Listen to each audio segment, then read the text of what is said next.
नमस्कार प्रेक्षक हो, आचार्य 90 FM युवन रेडिओमध्ये मी तेजस्विनी आपलं मनपूर्वक स्वागत करते. प्रेक्षक हो, नेहमीप्रमाणेच आपल्या कट्ट्यावर छान टीम आलेली आहे. वा काय प्लॅन आहे, ते सगळे कलाकार आपल्या सोबत आहेत. आपल्या सोबत आहे संजय दादा. संजय सर नमस्कार. नमस्कार. नमस्कार. त्यांच्या सोबत आहे श्रद्धा मांगले. नमस्कार. श्रद्धा. केदार शिरसेकर सर. केदार सर नमस्कार.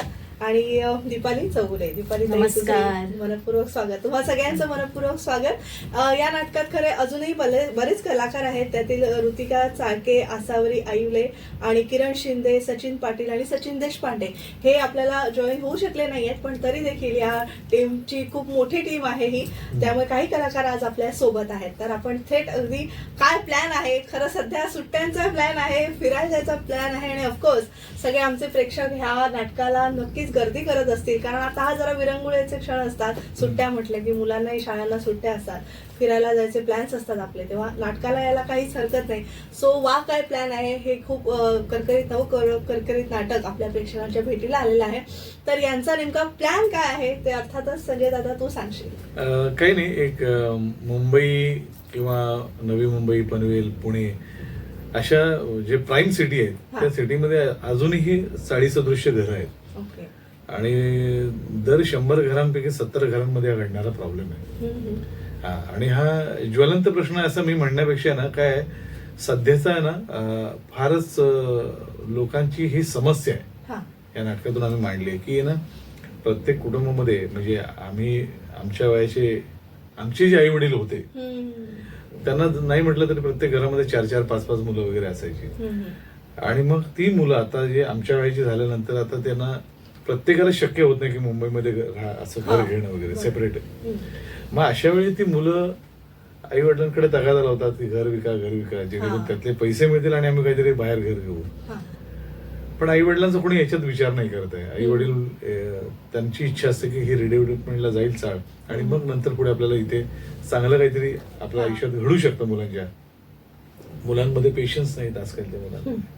आणि मग आई वडिलांची नीट न वागणं, आई वडील आपले बुरसटलेल्या विचारांचे आहेत, मागासलेल्या विचारांचे आहेत, असं त्यांच्यावर आरोप प्रत्यारोप करत असतात. आणि मग त्यामधून त्या मुलांकडून जे काही पाऊल उचललं जातं, ती मुलं काय प्लॅन करतात ते जीवावर बेतण्यासारखं आहे का, आणि खरोखर त्यावेळेला आई वडिलांच्या बाबतीत काय घडतं, तर हे सांगणाऱ्या, ही समस्या मांडणारं हे नाटक आहे. आता ऐकताना तुला फार ते गंभीर वाटलं असेल, पण हे सगळं घडतंय ते विनोदाच्या माध्यमातून.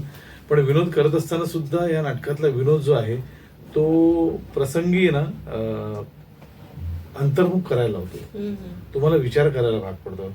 खरोखर ही आजकालची ही मुलं आहेत, इतकी उथळ विचारांची मुलं आहेत, आणि मग लोक रिलेट करतील असाच हा विषय आहे. त्यामुळे मला असं वाटतं लोकांच्या घराघरातला विषय आहे आणि लोकांना एक प्रकारे आपण आरसा दाखवू या नाटकाद्वारे. आणि मग त्यांना त्यांच्या समस्या म्हणण्यापेक्षा त्यांनी केलेल्या ज्या गोष्टी आहेत ना त्यांची उपरती होणं, मला वाटतं हा आमचा हेतू आहे आमच्या लेखकांचा, आणि तो मला वाटतं नाटकाद्वारे होतोय पूर्ण. ही आमच्या लेखकांची जमेची बाजू किंवा असं म्हणतो. ओके. केदार सर तुम्ही सांगा, कारण यदा कदाचित सारख्या नाटकांमध्ये प्रयोग तुम्ही केलेले आहेत, तर हे नाटक निवडताना सहीचे 2,500 प्रयोग केले. 2,500 बापरे. तर हे नाटक म्हणजे काही आपलं असतं ना की काहीतरी असं पाहिजे त्या नाटकामध्ये की आपण ते नाटक करू शकतो किंवा आपल्याला करावंसं वाटतं, तर तुमचा काय या करण्यामागे उद्देश होता? मुळात ह्या टीमला मी खूप लेट जॉईन झालो. अच्छा. पण संजयने मला फोन केला, मी आलो आणि एकंदरीत कथानक बघितल्यानंतर मला माझं कॅरेक्टर ऍक्च्युली येतं सेकंड ऍक्ट मध्ये, पण ते इतकं धमाल करतं ना की माझी म्हणजे जितक्या भूमिका झाल्या त्यातल्या बऱ्याचशा मी विनोदीच केल्या. आणि बऱ्याच वर्षानंतर मालिकांमध्ये 6 वर्ष बिझी असल्यामुळे मला नाटक आणि जसं कमबॅक करताना परत एक कॉमेडी नाटक करायला मिळलं, ही माझ्या दृष्टीने फार जमेची बाजू असं मला वाटतं. आणि याच्यातलं सगळ्यात प्लस पॉइंट मला असा वाटतो की संजय डिरेक्ट करतोय, स्वतः कामही करतोय, पण म्हणून मी आहे म्हणून कुठल्याही पात्रावर अन्याय नाहीये ना. या नाट्यातलं छोट्यातलं छोटं पात्र लोकांच्या लक्षात राहतं, त्याचं श्रेय मी त्याला देईन, कारण त्यांनी डिरेक्शन म्हणजे नाही हे नको की हे या पात्रावरचा फोकस हलतोय तर आपण हे कट करूया, या पात्राला हे म्हणजे कुठेही अंडर एस्टिमेट करण्याचा प्रकार नाहीये त्याच्यामध्ये. सगळी पात्र आमच्या नाटकात इक्वली दिसतात आणि विनोदाच्या माध्यमातून एवढा सिरियस विषय इतक्या उत्कृष्ट पद्धतीने मांडणं हा मला वाटतं त्याला जमलेला एक फार मोठा नाही. कारण कसं आहे की हे नाटक आहे ना, मुळात लोकांना एखादी ऑनलाईन जर सांगायची म्हटलं तर गंभीर वाटतं नाटक. निर्मात्यांना देखील आमच्या तेच वाटलं होतं. तुम्ही म्हणताय हे विनोदी नाटक आहे, पण हे मला ऐकताना सिरियस वाटतंय. म्हटलं हे घडणार आहे ते विनोदी पद्धतीने घडणार आहे, पण ज्या ज्या ठिकाणी सिरियस होणार आहे त्या ठिकाणी ते सिरियस होतं आणि लोक पिन ड्रॉप सायलेन्स होऊन बघतात ते नाटक. तर मला तेच महत्वाचं आहे ना की त्यातला विनोद सुद्धा इतका जेल झाला पाहिजे, विनोदातून पुन्हा सिरियस कडे वळतो आपण आणि सिरियस मधून पुन्हा त्याच क्षणाला विनोद वळतो. ते इन आउट असं खूप आहे. त्यामुळे मला असं वाटतं ना, ह्या नाटकाची खासियत ही आहे की त्याला मला डिरेक्ट करताना त्याला अनुरूप असे कलाकार जे लागतात ना, की ज्यांना दिग्दर्शकाचं म्हणणं काय, लेखकाचं म्हणणं काय ते कळतं, अशीच कलाकार मंडळी या नाटकामध्ये असल्यामुळे ना मला ते फार जड गेलं नाही. म्हणजे केदारला फोन केल्यानंतर केदार इमिजिएटली तयार झाला. म्हणजे हे केदारचं म्हणजे कौतुक आहे. म्हणजे काय होतं ना की असे बऱ्याच माझ्या मित्रांना मी फोन केला होता, पण कोणी तयार होतं कोणी तयार होत नाही. पण केदार ज्या क्षणाला म्हणजे एका फोन मध्ये तयार झालं, मला ना ते फार अप्रूप आणि छान वाटलं. त्याच्याबद्दल खूप पॉझिटिव्ह वाटलं. आणि केदारचं मी काम यदाकदाची त्या नाटकामध्ये आम्ही कित्येक दौरे कित्येक प्रयोग केले. त्यामुळे ना मला नट नुसता हवा नको होता की आपण दौऱ्यावर गेल्यानंतर मला माणूस पण हवाय.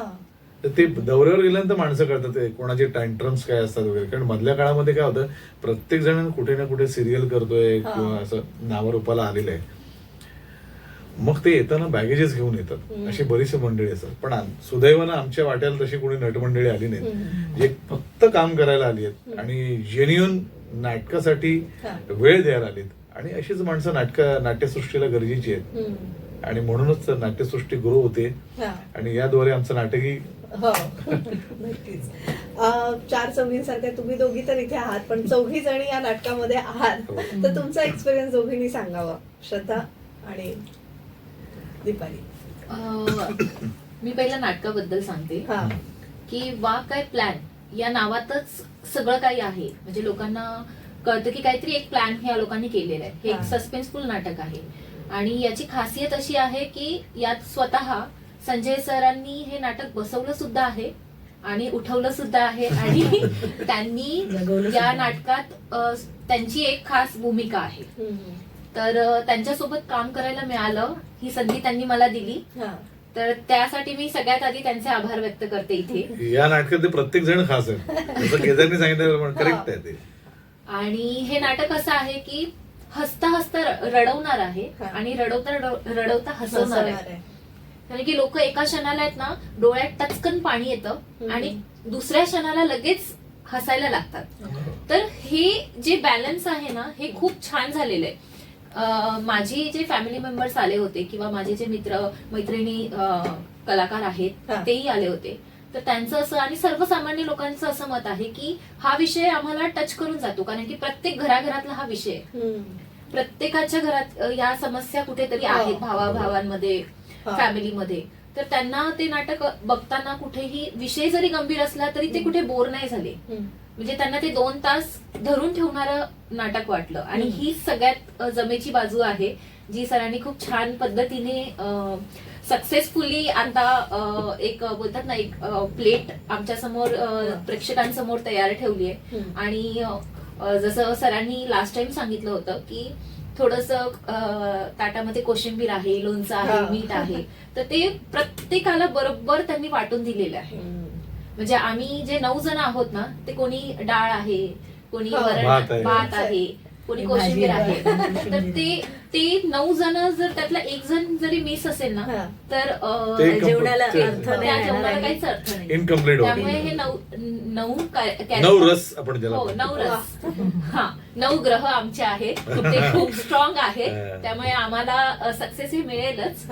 आणि आमचे प्रयत्न खूप आहेत या नाटकासाठी. फक्त प्रेक्षकांनी, आम्ही सगळ्यांनी मेहनत केली आहे, तर प्रेक्षकांना एवढंच विनंती आहे की आमच्या मेहनतीला फळ हे तेव्हाच मिळेल जेव्हा तुम्ही नाट्यगृहात याल आणि आमचं नाटक बघाल. तर तेव्हाच आमच्या मेहनतीला फळ मिळेल, सरांच्या मेहनतीला फळ मिळेल. आणि आमचे प्रोड्युसर आहेत, त्यांनीही खूप आमच्यावर विश्वास दाखवलाय. ते आमच्या पाठी खंबीरपणे उभे आहेत. तर त्यांचेही मी आभार व्यक्त करते की त्यांनी आम्हाला ही संधी दिली, ज्यामुळे आज आम्ही इथपर्यंत आहोत. दीपाली, तुझं काय मत आहे? तुझं कॅरेक्टर विषयी सांग. खरं तर ही म्हणाली जसं सरांनी आम्हाला हे नाटक जे दिलंय, खरं तर त्यांच्याकडून हे नाटक जगायला आम्ही शिकलो असं म्हणता येईल. कारण नाटक कसं करतात यापेक्षा कसं जगतात हे महत्वाचं आहे. आणि बारकावे म्हणजे अक्षरशः थोडे थोडे का होईना प्रत्येक गोष्टीत त्यांनी जेवढं आम्हाला सांगितलंय, आम्हाला जेवढं त्यांनी म्हणतात ना हिरा जसा घडवलाय, तर तसे त्यांनी आम्हाला ते पैलू पाडलेत आणि तसे आम्ही आता घडतोय, अजून घडायचंय आणि चमकायचंय. तर ही एक आणि ह्यांनी जे मला कॅरेक्टर दिलंय, म्हणलं प्रत्येकाचेच कॅरेक्टर खूप छान आहेत आणि तितकेच खूप महत्वाचे आहेत. असं कुठेच मला नाही वाटत की असं कुठेच कोणाला वाटत असेल की अरे यार माझा खूप छोटा रोल आहे आणि याच्यामध्ये काही करण्यासारखं नाही. काही नाही करण्यासारखं आणि काही करण्यासारखं हे दोन्ही गोष्टी त्यांनी सांगितलेल्या आहेत. त्या परीने जेव्हा हे कॅरेक्टर प्रत्येकाला कळलंय ना, ते कॅरेक्टर निभावताना करताना प्रत्येकाला खूप मजा येते. आणि तो प्रत्येक जण त्या रोल मध्ये असतो आपल्या. मी जे कॅरेक्टर करते सुमन सगळे, म्हणजे मी सर विक्रम सगळे दाखवलेत, घरातला मोठा मुलगा. चंद्रकांत सगळे हे म्हणजे चंद्रकांत सगळे यांची ही फॅमिली. चंद्रकांत सगळे नाना म्हणून यांचे वडील, विक्रम सगळे आणि आदित्य सगळे आणि ही मुलगी श्रद्धा ही आपली सगळे. तर ही अशी 3 मुलं आणि मोठा मुलगा जो आहे विक्रम सगळे त्याची मी बायको सुमन सगळे, असा आमचा परिवार आहे जी प्रेग्नेंट आहे. आणि तिची ह्याच गोष्टीला घेऊन सततची चिडचिड आहे. विक्रम सगळे हे पात्र आहे म्हणजे तिचा नवरा आहे तो खूप बावळट आहे आणि असा बावळट नवरा जिच्या पदरी पडतो तिचं काय होत असेल. त्यात ती प्रेग्नेंट आहे, तिच्या मुलाला येणारं बाळ कसं असेल, येणाऱ्या बाळाला तसं होऊ द्यायचं नाहीये, ते संस्कार घडवायचे नाही. चाळीतले ज्या गोष्टी आहेत त्या नको आहेत तिला. ज्या वातावरणात इच्छा आहे की मला ना माझ्या मुलाने या चाळीत जन्माला येतं जे आमच्या वाट्याला आलं ते मिळू नये हे असं प्रत्येक आई वडिलांना, सामान्य कुटुंबातल्या प्रत्येक व्यक्तीला हे असं वाटतं की आपल्या मुलांनी जे म्हणजे आम्ही जे जगलो ते आपल्या मुलांच्या वाट्याला येऊ नये. काहीतरी चांगलं लाईफ द्यावं त्याला, चांगलं शाळा वगैरे सगळ्याच गोष्टी. तर तशा तिच्या काही गोष्टी आहेत. पण नवरा असा बावळट असल्यामुळे तिची जी चिडचिड होते आणि त्यातून तिची एक भडास अशी बाहेर निघत असते प्रत्येक वेळी. खरं तर मूळ स्वभाव आणि एक असं काही कॅरेक्टर करायला गेलं नाही पण असा मूळ स्वभाव नाहीये माझा, पण तो करायचंय तसं, तर ते करायला मला मालिकेत तर म्हणजे लय आवडतेस तुम्हाला कलर्स वरची मालिका, त्याच्यामध्ये मी डॉमिनेटर होते असा नवरा दाखवला आणि सोशिक आणि इकडे वेगळं आहे, इथे मी बावळट आहे ती डॉमिनेटिंग आहे. त्यामुळे तिला चॅलेंजिंग असं काहीतरी वेगळं काहीतरी करायला. आणि तो ऍक्च्युली तो बदला घ्यायचा चान्स मला सरांनी दिला असं मला वाटतं. नक्कीच, म्हणजे वाह क्या प्लॅन आहे असं म्हणण्यापेक्षा आपण वाह क्या बात आहे असं या नाटकाला निश्चितच म्हणू शकतो. याच नोटवर एक छोटीशी विश्रांती घेऊया आणि आपल्या या टीम सोबतची चर्चा अशीच सुरू ठेवूया. तुम्ही ऐकत राहा आचार्य 90 FM युअर ओन रेडिओ.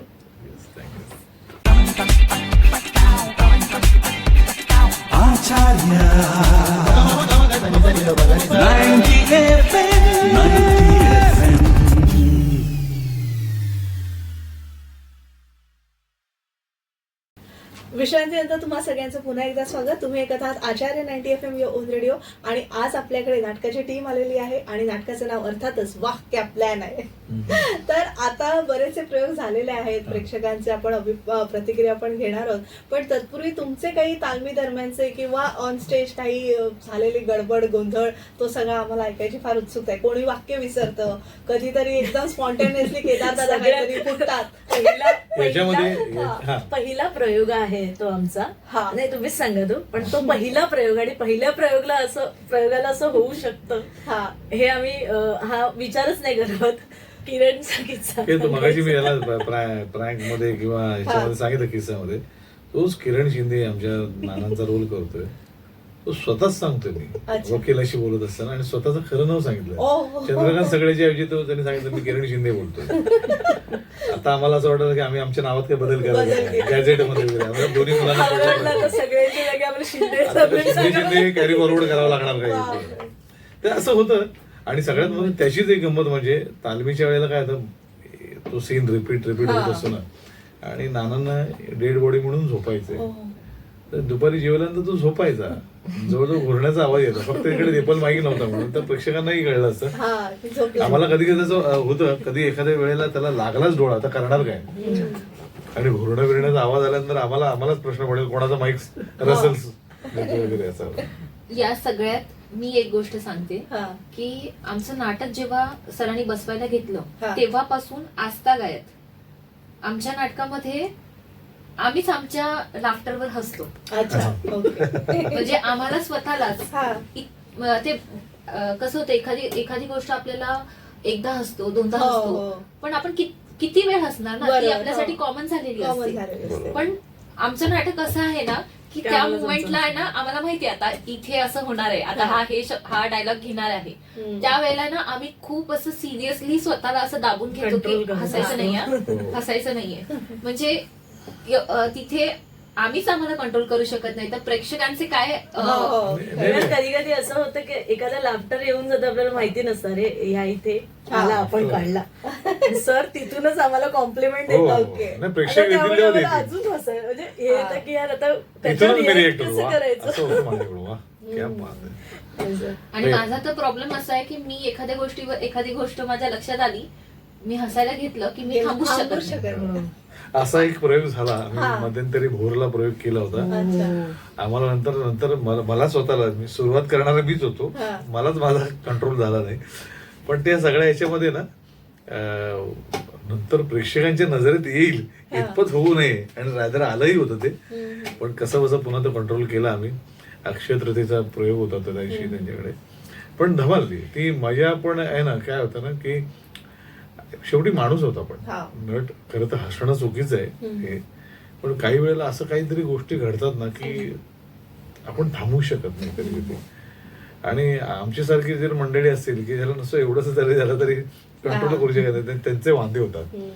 पण अत्यंत ही चुकीची गोष्ट आहे, असं होऊ नये आमच्या कलाकारांकडून, कारण आम्ही रादर प्रेक्षकांना हसवायला आलो. पण अच्छा, यदागीच्या वेळेला सुद्धा आता सांगतो ना, मला आठवतंय यदागीच्या वेळेला मला एक आठवतंय, मी त्या दौऱ्यामध्ये केदारनी असं करकसून असं भीमाचा रोल करायला, असं धोतर अशी नाडी बिडीची कच्चून बांधली होती, आणि लांजाचा प्रयोग होता, आणि ते शेणाने सारवले ते जमीन होती, स्टेज होतं, आणि मग ते धोतरामुळे ते वाऱ्यामुळे असे उडायचे ना, ते तसं उडायचे ना, नाकात आपलं धूळ अशी जाते, आणि केदार जो जोरात शिंकला, ताडकन नाडी सुटली, आणि अख्खा सीन त्याने अशी गदा धरून आणि धोतर धरून तो अख्खा सीन केला. मला अजूनही आठवतंय ते. पण असे ते प्रसंग येतात आपल्या आयुष्यात, काय घडतात त्याला. आणि आपल्या शिवाजी मंदिर दादाचा प्रेक्षक वेगळा, बोरिवलीचा वेगळा, आणि पार्ल्याचा वेगळा, असे सगळे पुण्याचे प्रेक्षक वेगळे, चोखंदळ वगैरे, कोकणातले प्रेक्षक वेगळे, असं ठिकठिकाणी तुम्ही जे प्रयोग करता तेव्हा त्या प्रेक्षकांची अभिप्राय कशी होती? पुण्याचा किस्सा आहे. पुण्याला एक आलेलं म्हणजे फॅमिली आलेली, ऍक्च्युली ते अमरावतीचे, आणि ते पुण्याला आलेले सर्जरीसाठी, आणि लिटरली त्याने सर्जरीचे म्हणजे शर्ट वर करून दाखवलं, आणि तो रात्री प्रयोग बघायला म्हणून आला तो माणूस विथ फॅमिली, आणि तो म्हणजे आपलं दुःख विसरण्यासाठी सुद्धा नाही तो सहज म्हणून आला, त्याला माहिती नाही काय नाटक आहे. चला पुण्याला आलोय तर नाटक बघून जाऊ असं झालं. आणि ते आले ते म्हणते मी प्रचंड एन्जॉय केलं, मी लोटपोट हसलो या सगळ्या नाटकाला, मला असं जाणवत होतं की काहीतरी पेन होते, पण तो हा. पेन सुद्धा मी विसरलो हे विसरलो. सगळ्या ह्याच्यात. खरंच मला वाटतं आहे. ही आमच्या नाटकाला मिळालेली पोचपावती पोचपावती आहे. हो. म्हणजे त्यांना वाटलंही नव्हतं की ते अर्ध्या तासाच्या वर बसू शकतील. हा येस येस हा 2 तास कसे गेले तरी कळलंच सुद्धा नाही ते मला. त्यांच्या फॅमिली सोबत आले हा की ठीक आहे मी येतो आणि मला बघूया जोपर्यंत जरा. सहन हा, होईल तोपर्यंत होईल बसेल, तोपर्यंत नाही तर मग बसेल मी जाईन. हा. पण ते पूर्ण नाटक बघून गेले आणि त्यानंतर जे त्यांचे फेसचे रिॲक्शन होते ना, हा. म्हणजे जो चेहऱ्यावरचा ग्लो आणि त्यांच्यापेक्षा त्यांची वाईफ अच्छा ती जास्त त्या खुश होती. त्या तर पण खूप इतक्या खुश खुश होत्या होत्या. की ते चेहऱ्यावरूनच कळत होतं की ते आम्हाला प्रमोट करतायत. ऍक्च्युली जी लोक भेटायला येतात ना आम्हाला त्यांचे चेहरे बघूनच असं वाटतं अरे हा. चला आपण काहीतरी वर त्यांच्या त्यांना चेहऱ्यावर देतोय, हो. आनंद आणलेला आहे ना, आनंद त्याचं देण्याचा. समाधान मिळतं कुठेतरी. आणि कसं होतं ना की नाटक आता काय होतं ना की नाटक करताना ना मला असं वाटतं नाही लोक हसायला येणार हे मान्य आहे, पण त्या बदल्यात आपण लोकांना काय घेऊन जाणार आहेत लोक? बरोबर, हा. ते सगळ्यात माझ्या दृष्टिकोनातून महत्वाचं आहे. कारण मी जेव्हा प्रेक्षक म्हणून बघतो ना हे हसलं वगैरे सगळं ठीक आहे, आपण काय स्टँडअप कॉमेडी बघायला आलो नाही, हा. त्यातून त्याला काय मांडायचं हा विषय फार महत्वाचा आहे.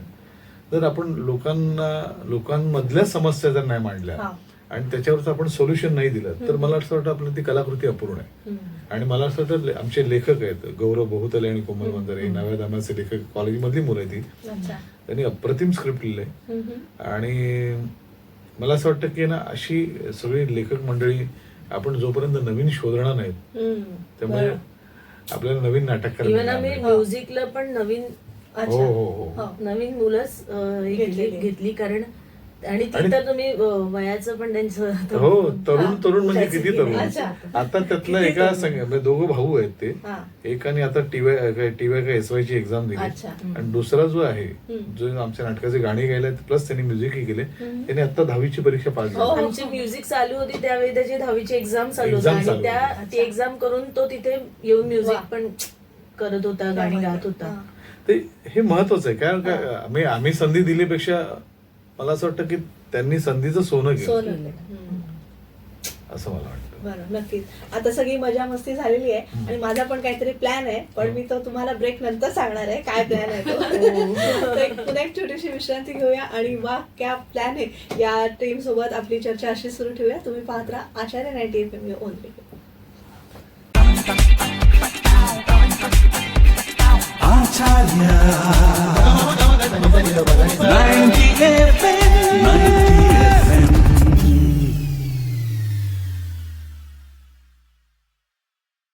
विश्रांतीनंतर तुम्हा सगळ्यांचं पुन्हा एकदा स्वागत. तुम्ही ऐकत आहात आचार्य 90 FM ओन रेडिओ आणि आज आपण मस्त टीम सोबत गप्पा आपले रंगलेले आहेत.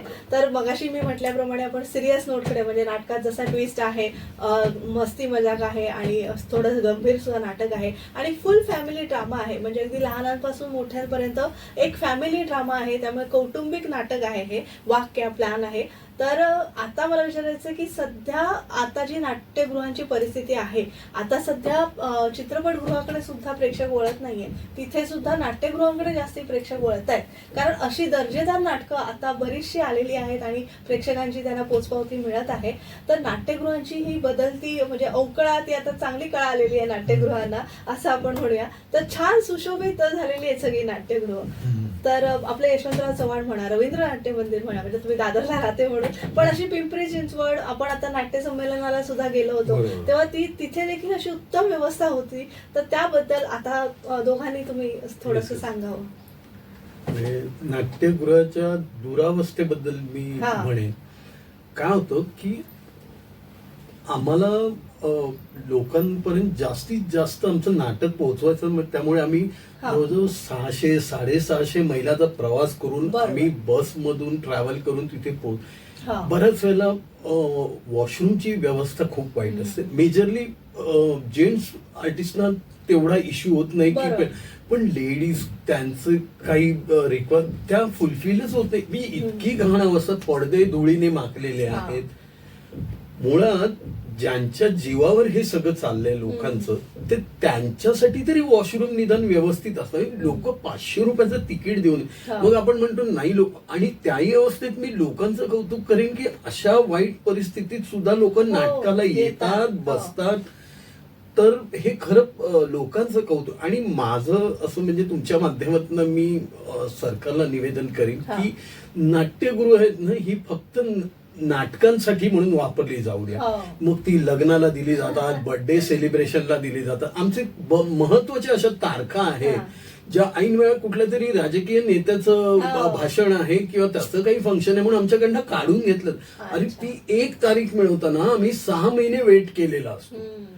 एवढ्या प्रतीक्षेनंतर जर आम्हाला ती तारीख मिळाली आणि तुम्ही काढून घेतली, मुळात प्रत्येक वेळेला आम्हाला तेच बुकिंग होईल, तेवढीच लोक येतील की नाही याची गॅरंटी नसते. तरी सुद्धा निर्माता, सगळे कलाकार अशा पद्धतीने तिथे जातात आणि मग ती तारीख काढून घेतली. तर निदान ते होऊ नये. आणि ही एक लाईव्ह कला आहे, त्यामुळे आपण म्हणतो की OTT आलंय, हे नाटक म्हणजे प्रत्येकाच्या आयुष्यात बॅड पॅच हा येतो, तसा नाटकाच्या याच्यातही आला. पण नवीन काहीतरी एखादं नाटक येतं आणि त्याच्यामुळे लोक आता जर तुम्ही थ्रूआउट बघायला गेलेत, दामले, संकर्षण कराडे ह्या लोकांनी सोडल्यानंतर म्हणजे तो त्यांची नाटकं बघणारा एक प्रेक्षक, पण या नाटकामुळे आणखी सामान्यातला सामान्य माणूस आपलं दुःख कशा पद्धतीने एन्जॉय करू शकतो हे आमचं नाटक आहे असं मला वाटतं. की अगदी म्हणजे आता कदाचित तरुण पिढीने चाळ हा कन्सेप्टच बघितली नसेल, पण आमचे आई वडील ज्यांनी जिथून स्ट्रगल करून आज ते फ्लॅट पर्यंत आले, तर काय स्ट्रगल करून आले, त्यामुळे लोक खूप रिलेट करतात. आणि मी परत म्हणेन की नाटकाचा प्लस पॉइंट हा आहे की संजयनी स्वतःच्या कॅरेक्टरवर कंट्रोल ठेवून इतर पात्र पण कशी दिसतील म्हणजे मला मिळते म्हणून नाही, तर प्रत्येक व्यक्तिरेखा त्या नाटकामध्ये दिसली. म्हणजे अगदी दुसऱ्या अंकात आम्ही 3 कॅरेक्टर येतो, पण म्हणजे अरे यार म्हणजे लोक इन्व्हॉल्व्ह होतात त्याच्यामध्ये, कुठेही नाटक सुटत नाही. 3 कॅरेक्टर सुद्धा पुढे कॅरी फॉरवर्ड होतात. आणि हे या नाटकाचं यश आहे. फक्त आमचं म्हणणं एवढंच, काय होतं लोकांना अजून नवीन नवीन नाटकं रंगभूमी, एक तर थिएटर्स खूप कमी आहेत, खूप आली आहेत नाटकं, त्यामुळे लोकांकडे चॉईस. पण त्याच्यात जी आमची बोरिवलीचं थिएटर बंद आहे, गडकरी बंद आहे, आता डोंबिवलीचं थिएटर बंद झालं, दामोदर जे कामगार वर्गाचं सगळ्यात मोठं थिएटर होतं ते बंद झालेले. तर जर नाट्यगृह तशी कमी झाली तर आम्ही एवढ्या संस्था आणि प्रयोग करणाऱ्या टीम्स यांना कसं सांगेल. मुळात आता नाटक बरंचसं जे म्हणजे लहानपणापासून मी करत आले तो सोमवार, मंगळवार, गुरुवार, शुक्रवार हे आता फक्त सॅटर्डे संडेवर नाटक राहिलेले. तर त्यामुळे त्याही परिस्थितीत आमचे निर्माते खूप प्रयत्न करतायत. तर माझी म्हणजे खरंच कळकळीची विनंती की नाट्यगृह हे नाट्यगृह म्हणून राहू द्या, तर ते मेंटेन राहील आणि चांगल्या चांगल्या कलाकृती लोकांना बघायला मिळतील असं पण नाटकाचे महोत्सव आता बऱ्याच प्रमाणात होत आहे. आता NCPI ला चालू आहे, शिवाय आपल्या रवींद्र नाट्य मंदिरामध्ये सुद्धा म्हणजे शासनातर्फे तिथे पण कसं आहे ना, तिथे पण आहे ना ती विशिष्ट अभिरुचीची नाटकं सादर केली जातात. नॉट नेसेसरी की प्रत्येक नाटक की 10 नाटकं असतील तर ती 7 नाटकं नाही जात, त्यातली 2च नाटकं जातात. तर तिथे त्यामुळे ना प्रत्येकाची अभिरुची वेगळी, त्या पद्धतीचा ऑडियन्स येतो. जसं दामलेंची नाटकं चालू आहेत, तसं भरत जाधवांची नाटकं चालू आहेत. ही खूप नाटकं छानच आहेत नो डाऊट, पण याच्या व्यतिरिक्त सुद्धा आमने सामनेसारखं नाटक आहे. देव आवडीने तर प्रूव्ह केलं की ज्याच्यामध्ये कोणीच स्टार नसताना जर कलाकृती अप्रतिम असेल, तिचं सादरीकरण जर उत्तम असेल तर प्रेक्षक खेचून घेऊन येऊ शकते ती कलाकृती. तर मला असं वाटतं की ना काही नाटकं असे म्हणतो ना बूम व्हायला, फ्लॅश मध्ये यायला ना थोडासा वेळ जातो. आता कसं आहे की जनरली नाटकं जेव्हा स्पर्धेमध्ये येतात त्यांना पारितोषिक, नॉमिनेशन्स वगैरे मिळाल्यानंतर प्रेक्षकांचा ओढा त्यांच्याकडे वाढतो वगैरे. आता आमच्यासाठी आमचं नाटक जर एप्रिलमध्ये आलंय तर त्याला आमच्या निर्मात्याला हे नाटक ऑक्टोबर नोव्हेंबर पर्यंत सस्टेन करावं लागणार आणि त्याला मग त्या स्पर्धेमध्ये नॉमिनेशन्स मिळणं आणि या सगळ्या, आणि मग त्याच्यानंतर ते जास्त फ्लॅश होणार. तोपर्यंत नाटक आमच्या निर्मात्याला तग धरून ठेवणं हे आमच्या निर्मात्यावर फार मोठी जबाबदारी आहे आणि ते आम्हा कलाकारांचीही जबाबदारी आहे. पण ह्या नाटकात सगळ्यात मोठा प्लस पॉईंट असा आहे की हे विनोदी नाटक असल्यामुळे याला कॉन्ट्रॅक्च्युअल मागणी तेवढीच असणार आहे. हा सगळ्यात आमच्यासाठी महत्वाचा मुद्दा आहे. आणि मला असं वाटतं की महाराष्ट्रातल्या जेवढ्या ज्या काही सण, उत्सव, सोहळे आणि वर्धापन दिन करणारे जेवढी मंडळ आहेत त्यांनी आमच्या नाटकाच्या आमच्या संस्थेला अप्रोच व्हावं आणि हे नाटक जरूर निवडावं. बरं. त्यांना हवं असलेलं मनोरंजन जे आहे ज्या पद्धतीचं ते आमचं नाटक त्यांची भूक ती भागवू शकतं असं हे नाटक आहे. नक्कीच. संजय दादा, तू तिन्ही माध्यमात काम केलेलं आहेस, म्हणजे नाटक म्हणू नका, चित्रपट म्हणू नका, मालिका म्हणू नका, वेब सिरीज सुद्धा असतील, तर तू नाटक ह्या कला प्रकाराकडे कसं पाहतोस? आम्ही यदाकधीच्या वेळेला जेव्हा नाटक करत होतो ना, म्हणजे तो काळ होता 2003-2004 पर्यंतचा, त्यावेळेला कसं होतं की ऑल पण नाटकं होत होती. म्हणजे आम्ही महिन्याला जवळजवळ 50-60 प्रयोग केलेले आहेत. दिवसाला 3 प्रयोग केलेत. कोकणामध्ये गेल्यानंतर आज दिवसाला एकच प्रयोग, हा म्हणजे आमच्यासाठी आराम. त्यामुळे कोकण दौरा हा आमच्यासाठी आराम आणि फिरायला मिळायचं वगैरे. पण त्या नाटकाने असे आम्हाला दिवस बघायला मिळाले त्या नाटकामुळे. पण आता ती काय कालांतराने टेलिव्हिजन इतका हावी होत गेला इतर माध्यमांवर. पण जर उत्तम नाटक असेल तर मला असं वाटतं प्रेक्षक त्याच्याकडे येतीलच. आणि मला असं वाटतं थोडंसं आम्हाला जरा ती बाजू धरून ठेवावी लागणार आहे, असं आमची जिकरीचे आमचे प्रयत्नही सुरू आहेत. पण नाटकांना दिवस चांगले आहेत, सिनेमांपेक्षा तर डेफिनेटली दिवस चांगले आहेत. कारण नाटकांमध्ये कलाकृती म्हणजे सिनेमेही खूप चांगले येत आहेत, पण त्याच्याकडे तेवढा प्रेक्षक येत नाही जेवढा नाटकांकडे येतोय. आज कोकणामध्ये जर बघायला गेलो नाटकाची थिएटर्स, नाटक बघणारा प्रेक्षक खूप आहे, सिनेमाचे थिएटर्स तुम्हाला फार. मराठी माणूस हा नाटक वेडाच आहे, त्यामुळे नाटकाला खूप. आणि ओटीटीचं हे माध्यम कसं आहे ना, ओटीटी म्हणजे आपण आता जग सगळं मोबाईलवर आलंय, याच्यावर तुम्ही फक्त नाटकाचा प्रोमो बघू शकता, पण नाटक बघायला तुम्हाला लाईव्ह बघावंच आहे, थिएटर पर्यंत यावंच लागेल. हे नाटकाचं यश आहे. तुमचं दोघींचं आता यंग जनरेशन जेनझी म्हणू आपण, तुमचं दोघींचं काय मत आहे? कुठल्या अँगलने आम्ही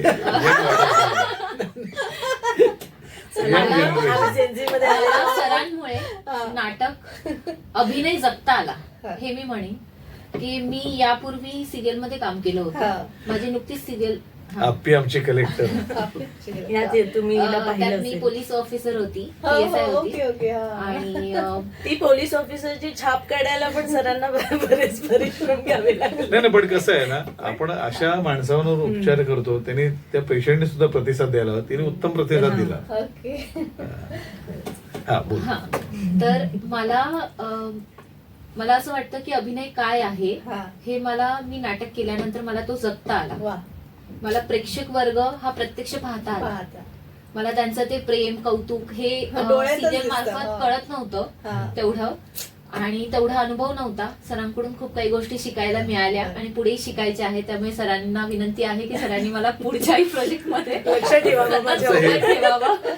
लाडकी बहीण योजनेत त्यांना भेटलेली बहीण आहे मी. नाटकामध्ये त्यामुळे म्हणजे आमच्या नाटकात पण लाडकी बहीण योजना आहे, तर त्याचा तिला फायदा होईल असं तिला वाटतंय. सरकारने आमच्या नाटकाचे जास्तीत जास्त प्रयोग करावे, कारण काय त्यांची जी योजना आहे ती आम्ही देखील राबवतोय.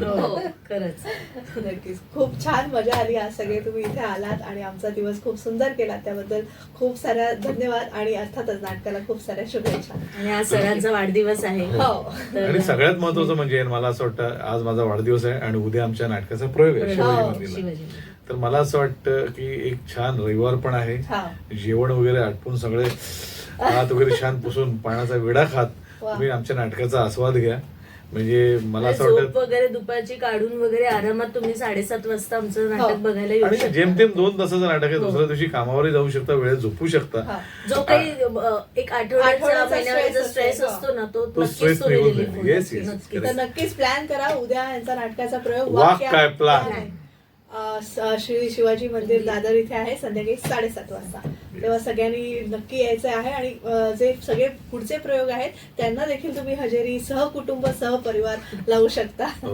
तर सगळे आज टीम आपल्याकडे आलात त्याबद्दल मनपूर्वक धन्यवाद. थँक्यू. तुम्ही पण आम्हाला बोलवल्याबद्दल तुमचे आचार्य कॉलेज आणि 90 FM सर तर आमच्या तरुणोत्सवला सुद्धा आले होते ऍज अ सेलिब्रिटी गेस्ट. हो, आणि मला नंतर कळलं की ते येणाऱ्या सेलिब्रिटींचं इथे नाटक होतं.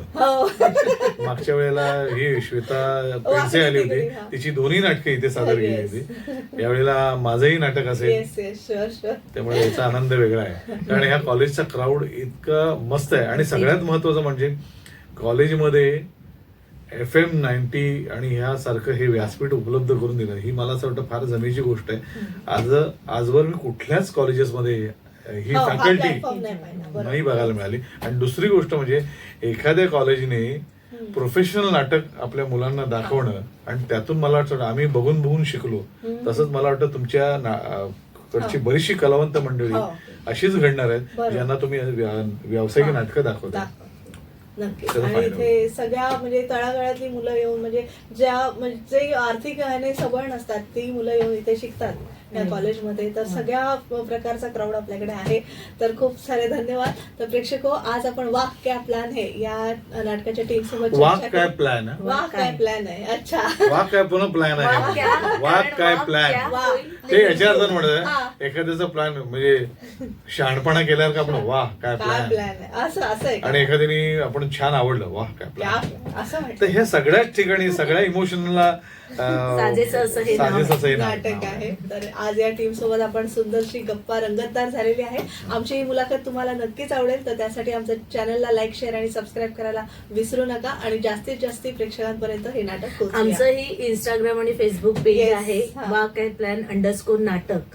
तर त्यावर तुम्हाला लेटेस्ट अपडेट, शोची माहिती वगैरे सगळं मिळत राहील. तर तेही पेज तुम्ही फॉलो करायला विसरू नका. आता आम्ही यांच्यावर कोलॅब केलेलंच आहे. हो. त्यामुळे प्रश्न नाही. भेटूया. धन्यवाद. धन्यवाद. Acharya 90 FM 90